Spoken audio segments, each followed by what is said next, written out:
Hello and welcome back once again to Steven Sir Makes It Easy, where me, Steven Sir, tries to make your life a little bit more simpler with concepts concerning accountancy and finance. Before I get started with the task for the day, very quickly a few reminders. You can connect with us on our Facebook page, our Instagram ID, as well as the Twitter handle. And the most important one is the Telegram channel given above. If you have not installed Telegram on your mobile phone and you are a subscriber of the channel, it's my request, please get connected to the Telegram channel above, join it, so that this particular Telegram channel is used for official communication, to inform you, to update you about the lectures that will be premiered the next day, as well as the most important thing, the PDF of the question and answer, whatever is coached and tutored on this particular platform, will be shared at the end of that particular chapter, so that you can download it and use it for your future reference basis. Also, if you do intend to purchase the textbook from which the necessary questions are explained during the various lectures, the purchase link is provided in the description of every lecture. And most importantly, if you have missed out the past tense, that is the last lecture, there is an I button given above. Please click it, watch that particular lecture, and then you can come here. Very importantly, at the end is, if you have not subscribed to our YouTube channel, please do make that a task for the day and subscribe to our channel, and together with that also press the bell icon so that Mr. YouTube notifies you about lectures which are uploaded on this particular platform. That's as far as the reminders are concerned. Let me get started with today's lecture. Hello and welcome back to each and every one of you to Steven Sir Makes It Easy. But the plan today is to take the subject of economics, SYJC Maharashtra Board, specifically about utility analysis a step ahead. एक कदम उसको आगे लेकर जाते हैं. हमने utility analysis में काफ़ी अलग अलग कॉन्सेप्ट्स पढ़ लिए हैं कि यूटिलिटी एनालिसिस, ये जो वर्ड है यूटिलिटी, उसका मतलब क्या है, उसके फीचर्स क्या है, उसके कॉन्सेप्ट्स क्या है. और जब हमने कॉन्सेप्ट्स की शुरुआत की थी, मतलब टोटल यूटिलिटी और मार्जिनल यूटिलिटी. टोटल यूटिलिटी कोई बड़ा डिफरेंट मुद्दा नहीं था. मार्जिनल यूटिलिटी जो भी है, जब उसको जोड़ा जाता है, टोटल किया जाता है, इनफैक्ट उसके मेरे जस्ट ऊपर उसका फॉर्मूला दिया गया है कि total utility is the summation, मतलब द एडिशन और the totality of marginal utility. Okay, फिर हमने मार्जिनल यूटिलिटी के ऊपर चर्चा थोड़ी ज़्यादा शुरू कर दी कि ये जो मार्जिनल यूटिलिटी होता है, ये होता क्या है. वेल, आप अगर खाने की चीज़ों की बात करो तो जब भी आप कोई भी चीज़ खाते हो, कंज्यूम करते हो, ओके, उससे जो आपको फ़ायदा मिलता है, बराबर, वो आपकी यूटिलिटी होती है. पर जब आप दूसरा वाला कंज्यूम करते हो थोड़े समय के बाद में, ओके, बट एक के बाद एक, जो नेक्स्ट चीज़ आपको फ़ायदा देता है, उसको कहते हैं marginal utility. So marginal utility is the benefit, okay, that a person derives by consuming a second or a third or a fourth of that same product. Okay, हाँ, फिर थोड़े टाइम के बाद में हमने वेरी इंपॉर्टेंटली ये जो total utility है और मार्जिनल यूटिलिटी, इसका ग्राफ पे किस तरह प्रेजेंटेशन होता है वो हमने सीख लिया, उसका डिस्टिंग्विश हमने सीख लिया. And then the most important part of this chapter, जिसके ऊपर या जिसके बेसिस पे काफ़ी क्वेश्चंस एग्जामिनेशन में पूछे जाते हैं, जो था law of diminishing marginal utility, जो मिस्टर अल्फ्रेड मार्शल जी, उन्होंने अपनी किताब प्रिंसिपल्स ऑफ इकोनॉमिक्स में दिया था. ऊपर क्या लिखा था, जो मैंने पिछला भी कहा है, अभी भी बोलता हूँ, अदर थिंग्स रिमेनिंग कांस्टेंट. ये बहुत इंपॉर्टेंट था. इस पे हमने अजम्पशंस का एक मुद्दा किया था, क्योंकि अजम्पशंस का मतलब होता है other things remaining constant. Okay okay, आगे जाकर द एडिशनल बेनिफिट, ओके, जो एक और फायदा मिलता है, which a person derives from a given increase in stock of thing. Again, कुछ लोगों को जो भाषा है ना, वो समझने में परेशानी होती है, इसके लिए अंडरस्टैंडिंग में तकलीफ हो जाती है. मतलब क्या है, विच अ पर्सन डिराइव्स, जो वो उत्पन्न करता है, सॉरी जो उसको मिलता है, from a given increase in his stock of thing, मतलब जो उसके पास है, उसके पास जो था उससे एक और बढ़ता है, दो और बढ़ता है, तो जो फायदा उसको उसमें से मिलता है, diminishes with every increase in the stock that he already has। diminishes का मतलब क्या है, जो फायदा उसको पहले से मिला और जो फायदा उसको दूसरे से मिला और जो फायदा उसको तीसरे से मिला, वो फायदा थोड़ा थोड़ा कम होते जाता है। ओके, वही चीज मेरे पीछे लिखी है, the more you have of a thing the less you want to have more of it.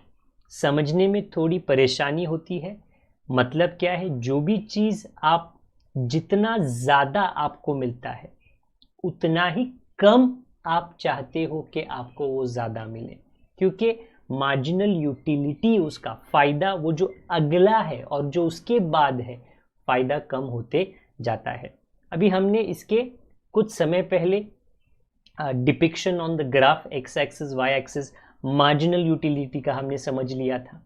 And आज जो हम चर्चा करेंगे वो अजम्पशन नहीं है, बट अजम्पशन के आधार पर जो इस कानून का, लॉ एक तरीके से कानून होता है, ओके, कि जो लोग गलतियां पकड़ते हैं, ओके, जिसको हम क्रिटिसिज्म कहते हैं। अजम्पशंस का मतलब क्या था, और ये करीबन 8 अजम्पशंस थे। मतलब अगर कोई बोले ओके आपको शादी का न्योता आया है, इनविटेशन आया है, ओके, तो मैं तो सोचूंगा ही, अच्छा शादी का है तो फिर एक लड़का और एक लड़की तो होंगे ही, जनरली होंगे, एक कोई हॉल होगा, ओके, कोई खाने पीने का बंदोबस्त होगा, तो मतलब वो तो अजम्पशन है। अच्छे कपड़े हमको पहन के जाने चाहिए, वो अजम्पशन है, सीधी सी बात है, बराबर है। हम एक गाड़ी शोरूम में देखने जाने वाले हैं, तो फिर अजम्पशन है, गाड़ी है तो 4 पहिए होंगे, as simple as that, steering होगा, बैठने के लिए सीट होगा, वो अजम्पशन है, मतलब वो तो होना ही चाहिए। तो ये जो लॉ है, law of diminishing marginal utility, ये कब सफल हो सकता है, ये कानून कहता है कि इन चीजों को आपको स्थिर रखना है, आपको एक ही जगह पर रखना है, इसमें कोई फेरबदल नहीं करना। रैशनैलिटी होना चाहिए, कंसिस्टेंसी होना चाहिए, कॉन्स्टेंसी होना चाहिए, सिंगल वन डिविजिबिलिटी, ये सारी खूबियां होगी तो ही ये लॉ आगे जाएगा। अभी क्रिटिसिज्म का मतलब क्या है, जो हम आज सीखने वाले हैं। क्रिटिसिज्म हर कानून का एक तरीके से एक निंदा होता है। मतलब क्या है, जब भी कोई नया कानून बनाया जाता है, कोई भी चीज, कोई भी देश के लिए, कोई भी पॉलिटिकल पार्टी के लिए जिसने वो कानून बनाया है, परफेक्ट सिद्ध नहीं होता। क्यों? क्योंकि हो सकता है उस कानून से जो जनता है 80% जनता की मदद हो, 20% बोले पर ये तो हमारे लिए नहीं बनाया गया है। मतलब कोई ऐसा कानून बन ही नहीं सकता है जो सभी को खुश रखे, कोई ना कोई ये डेफिनेटली कहेगा। अभी एग्जाम्पल, क्योंकि कोविड का समय है, वैक्सीनेशन के लिए जो वेरियस सरकारें हैं अलग अलग देशों में, विभिन्न देशों में, वो अपने लोगों को बोल रही है आपको अपने आप को वैक्सीन करवाना है, फर्स्ट डोज, सेकेंड डोज आपको लेना ही लेना है। पर वो क्या कर सकते हैं, वो रिक्वेस्ट कर सकते हैं। अभी काफी लोग, ओके, सरकार अपनी तरफ से, या जो सरकार के पढ़े लिखे लोग हैं, वो अपनी तरफ से क्या बता रहे हैं, देखो वैक्सीन लोगे तो ऐसा फायदा, ऐसा फायदा, ऐसा फायदा होगा, बराबर, जो सत्य है, झूठ नहीं है। बट कुछ ऐसे लोग हैं, और वो भी काफी है, वो ऐसा बता रहे नहीं, अगर वैक्सीन आप लेते हो तो नुकसान भी हो सकते हैं। अगेन वो गलत नहीं है, उनकी सोच से वो भी सही है। तो आई रिपीट माई सेल्फ, वो क्रिटिसिज्म है, वो निंदा है कि सरकार बोल रही है सब लोग को वैक्सीनेट होना है, बट ये बोल रहे अगर वैक्सीनेट सभी लोग करेंगे या कुछ लोगों को, इसका क्या हो सकता है, नुकसान हो सकता है। तो कोई भी पॉलिसी, कोई भी कानून कभी फुल प्रूफ नहीं होता है, उसमें कोई ना कोई खामी, कोई ना कोई लूप होल जैसे होता है ना, वो ढूंढा जा सकता है। तो ये जो law of diminishing marginal utility है, इसमें क्या कमियां हैं? वेल, एक एक करके इसको समझ लेते हैं। ये अजम्पशन पे ही आधारित है।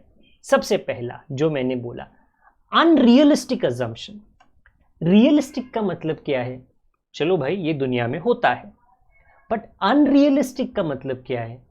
ऐसा थोड़ी होता, और वो भी सही है। मतलब ये जो कानून था, ये कौन से अजम्पशंस को ध्यान में रखता है? एक था होमोजेनिटी, मतलब जो भी एक कस्टमर सेवन करता है, खाता है, वो सेम ही होगा। पहला भी सेम होगा, दूसरा भी सेम होगा, तीसरा भी सेम होगा। बट अगर कोई कस्टमर, सिंपल सी बात है, आप कहां पर होटल में खाने को जाओ, बराबर, और वो होटल की काफी चीजें प्रसिद्ध है, फेमस है, बट अगर होटल वाला बोलेगा नहीं, हम तो आपको पहला डिश यही देगी और वही रिपीट करेंगे, रिपीट करेंगे, रिपीट करेंगे, आप बोलेगा मैंने चख लिया है, अब कुछ नया लेके आओ। मतलब होमोजेनिटी हमेशा होना पॉसिबल नहीं है, बराबर। अगर आपने एक तरीके का शर्ट पहन लिया और उसका एक कलर है, अगला भी वही खरीदोगे, अगला भी वही खरीदोगे? नहीं जी। इनफैक्ट अगर आप शर्ट खरीदते हो तो दूसरा वाला थोड़ी ऐसा है कि पहले के बाद ही खरीदोगे, आप बोलोगे कुछ महीने रुक जाते हैं। पर अजम्पशन क्या कहता है? नहीं, कंटिन्यूटी, उसके बाद एक और, उसके बाद एक और, उसके बाद एक और। नहीं जी, गैप होता है। कंटिन्यूटी समय का हमेशा नहीं होता। मतलब होमोजेनिटी का अजम्पशन हमेशा पॉसिबल नहीं है, कॉन्स्टेंसी का, कंटिन्यूटी का हमेशा पॉसिबल नहीं है, रैशनैलिटी का, कि एक कस्टमर, ओके, एक बुद्धिजीवी इंसान है, बराबर, उसमें जो चतुराई है, जो क्लेवरनेस है, जो विजडम है, वो कूट कूट के भरा है। जरूरी नहीं है। कुछ लोग क्या रहते हैं? बड़े पैशनेट रहते हैं, बराबर, वो पैसे को नहीं देखते, वो प्रोडक्ट को देखते हैं, और पैसे कितने भी उनको देने पड़े, कितने भी उनको देने पड़े, कुछ भी हालत में देने पड़े, वो उसकी कीमत अदा करते हैं। अभी ये एक रैशनल इंसान नहीं है। एक रैशनल इंसान क्या सोचेगा? नहीं यार, कुछ ज्यादा ही महंगा है, ओके, मुझे जो पैसे में दूंगा उतना फायदा मुझे मिलने वाला नहीं है, क्यों खर्चा करूं इसके पीछे? तो आई रिपीट, अनरियलिस्टिक अजम्पशंस एक निंदा है। किसकी? इस कानून की, कि भैया ये जो अजम्पशंस है ना, ये सब वहां पे आपको मिलने वाले नहीं है, हर परिस्थिति में, हर एक व्यक्ति के साथ में आपको मिलने वाले नहीं है। दूसरा, कार्डिनल मेजरमेंट। अभी देखिए, ये जो कानून है, ये पूरी तरह से यूटिलिटी पे डिपेंड करता है, और यूटिलिटी को गिना जा सकता है। मतलब मैंने एक सेब खाया, तो मैं बोलूंगा क्या? मुझे ना 8 का फायदा हुआ। दूसरे ने सेब खाया, वो बोलेगा अरे मुझको तो 10 का फायदा हुआ। तीसरे ने खाया, वो बोलेगा अरे मुझे तो 15 का फायदा हुआ। अरे ये 8, 10, 15 कैसे पता चला? ये कानून बोलता है कि जो फायदा, यूटिलिटी आपको मिलती है, उसके ऊपर एक नंबर आप डाल सकते हो। पर हकीकत में कार्डिनल मेजरमेंट, मतलब मेजर करना, नापना यूटिलिटी को पॉसिबल नहीं है, क्योंकि वो एक दिमाग की चीज है। उसको अंग्रेजी में कहते हैं साइकोलॉजिकल। जो चीज साइकोलॉजिकल है, मतलब क्या है ना, अगर आपको चोट लगता है, चोट, वुंड, और अगर आपको वो आपके शरीर के बाहर के हिस्से पे लगता है, तो वो नजर आता है, ओके। आप बोल सकते हो अरे मुझे ना तलवार लगा, चाकू लगा, 1 इंच 2 इंच का घाव हो गया, मेजर कर सकते हो।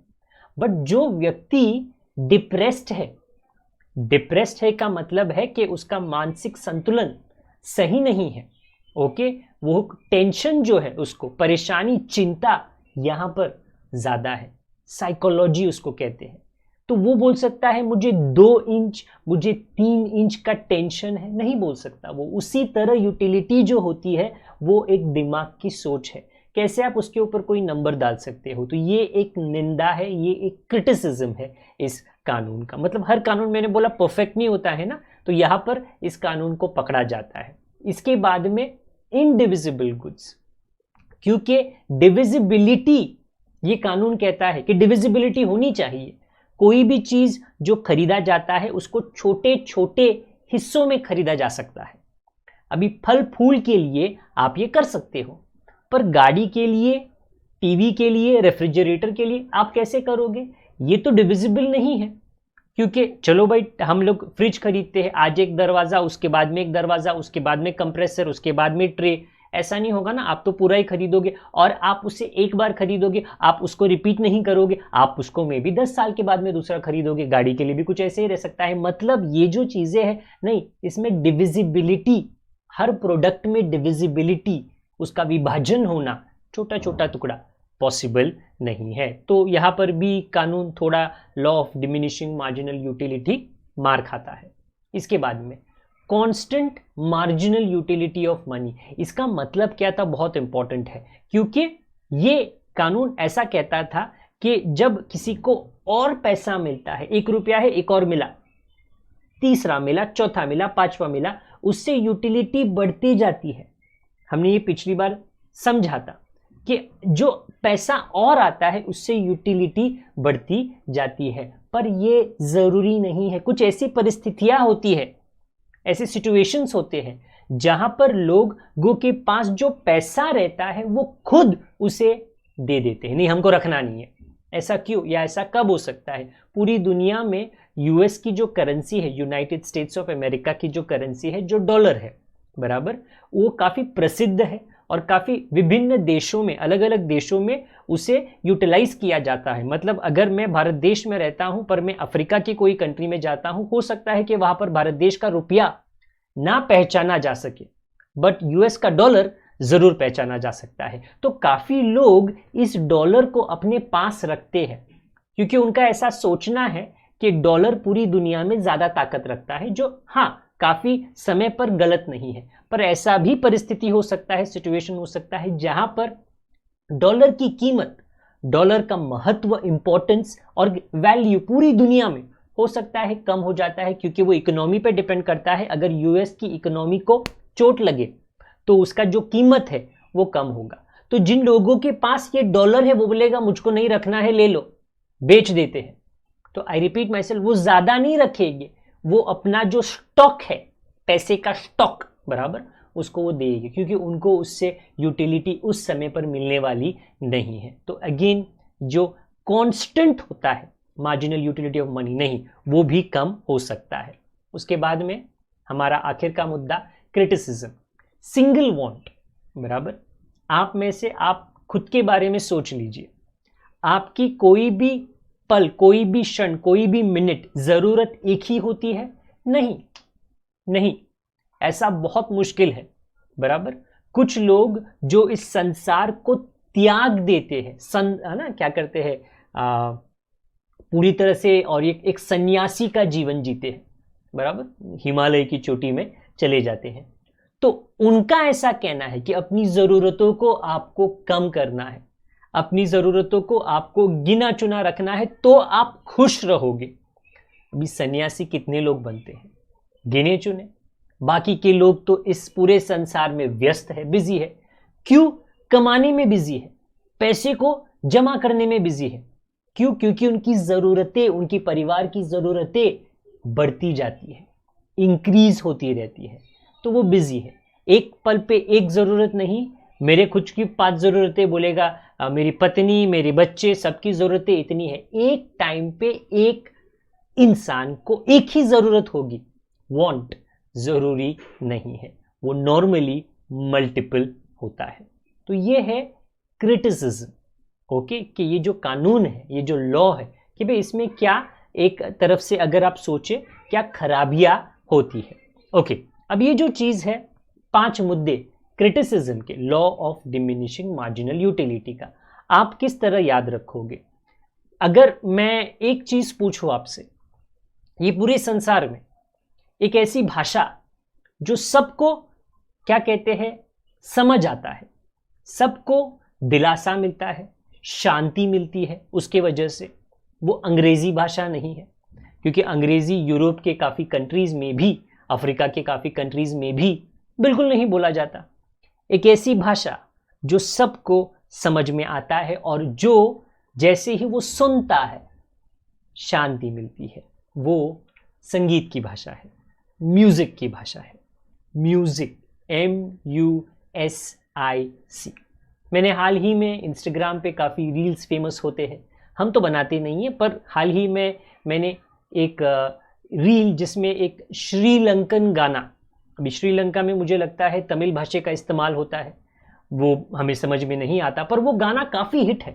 और वो गाना काफ़ी लोग जो उसके नीचे कुछ लिखते हैं ना, डिस्क्रिप्शन, बोलते हैं कि क्या बढ़िया गाना है। भले ही मेरे को एक भी शब्द समझ में नहीं आ रहा है, पर जो संगीत है, ओके, जिस तरह का गीत गाया गया है, उससे बड़ी शांति मिलती है। म्यूजिक हमको शांति देता है। हाँ, मैं ड्रम्स की या मैं कोई बड़े क्या कहते हैं डीजे के म्यूजिक की बात नहीं कर रहा हूँ, उसमें काफ़ी धाड़ धाड़ दूर दूर होता है। शांति, ओके, शांति की म्यूजिक की बात कर रहा हूँ। म्यूजिक से आपको 5 मुद्दे क्रिटिसिज्म के कैसे याद रहेगी? सीधी सी बात है जी, आप देख सकते हो आपको क्या दिखाई दे रहा है जी।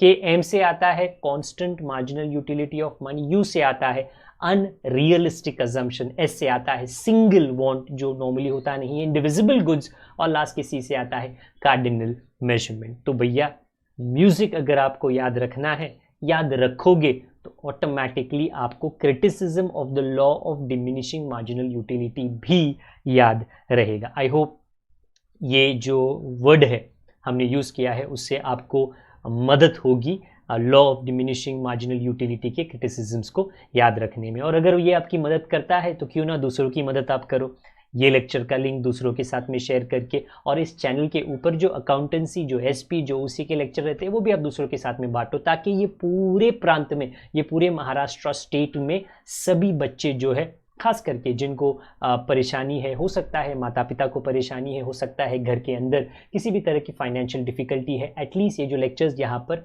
फ्री के अपलोड किए जा रहे हैं, आपको और आपके दोस्तों को जो इस पूरे स्टेट के कोने कोने में रहते हैं, सभी को इसका फ़ायदा ज़रूर हो सकता है। अगर आपको एक्सप्लेनेशन समझ में आ गया तो लाइक ज़रूर कर लीजिए, कमेंट भी आप कर सकते हो कि अगर आपको कोई अलग चीज़ यहाँ पर देखनी है, हम पूरी कोशिश करेंगे कि वो आपके लिए लेकर आए। जब तक दोबारा ना मिले, अपना ख्याल आप ज़रूर रखें, बड़ों का, छोटों का और परिवारों का ख्याल ओके ज़रूर रखना। बाकी ज़्यादा कुछ नहीं, अगली बार मिलेंगे, ये चैप्टर की समाप्ति हम अगली बार आपके सामने पेश करेंगे। Good day to all of you, God bless, bye for now.